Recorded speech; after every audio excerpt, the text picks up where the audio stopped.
Alright, now we're going to start going from standard form to vertex form. When we go from standard form to vertex form, it's not as simple, because whenever we went from vertex to standard, we just followed the order of operations. To go from standard to vertex, we're going to be kind of going backwards in that sense. But typically you have to complete the square. What I'm going to do today is I'm going to show you how to do a little bit of a different approach where we can do not a trick, it's still mathematically correct, but it's a little bit easier than having to complete the square. So we're going to start with this example. In this example, we're going to go here, and we're going to ignore this. We're just going to find the equation for now. We're going to go from this equation to vertex form. The first thing I want to do is write what vertex form is. Vertex form is what we've been dealing with. My a value's here, and then I have x minus h plus my k. I need to find my a, h, and k. So I'm going to put over here my a, my h, and my k. I need to find those three before I move on. There's one of those numbers, one of these numbers, I already know. That's going to be that one in front of it. Wherever the a value is, it's the same. It's the same. So I know that's going to be 1. So just like this showed me, this a to this a, that number is the same. This one is not. So I have one of those numbers. The next thing I need to find is my h. When you had Algebra 1, y'all came across this equation.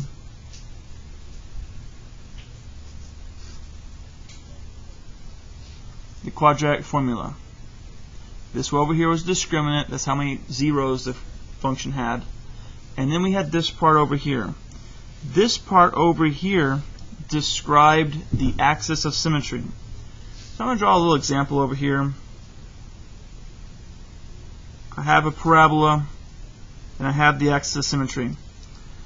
On the axis of symmetry, right in the middle, right here, we have the vertex. And remember that vertex is hk. That h value is the same as my axis of symmetry. So I'm going to find my axis of symmetry. The equation for the axis of symmetry is that negative b over 2a. So to find h, I'm going to say negative b over 2a. In this example, I take my b. That's my b. So I'm going to write my negative, because I have a negative there, and then I'm going to put parentheses. In my parentheses, I'm going to put this b value, and that includes the negative, negative 4. And on bottom, I'm putting my 2, then parentheses, and looking up, there's an a value. I put that 1 in there. I put that 1 in there. That's going to be a 1. There's always a 1 there, but it didn't always show it. If there's a 2 there, you put a 2 there. Negative times negative 4 is going to be positive 4 over 2, and that's going to equal 2. So here's my h value. I'm going to take that, plug it in right there. Now I need to find my k value. My k value is going to be this same as this output, wherever my y value is here. And this is my x, my h, and this is my y value. So if I put in 2, I should be able to get out my k value.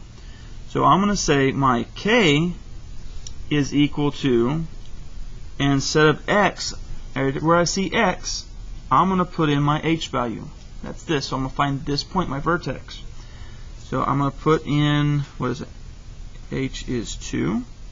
2 squared minus 4, and instead of x, I'm going to write 2 again, and then minus 6. Just like you could have done here, you could plug in the calculator and get 2. You can put all of this in the calculator and get 2, or we can go ahead and just solve that and we get, what is that, negative 8.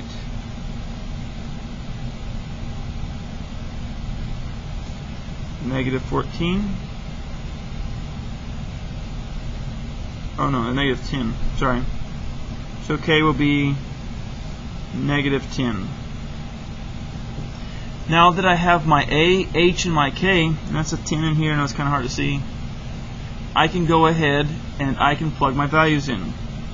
My function is equal to a. A is 1. I don't really need to write that. I could if I wanted to, but I'm not.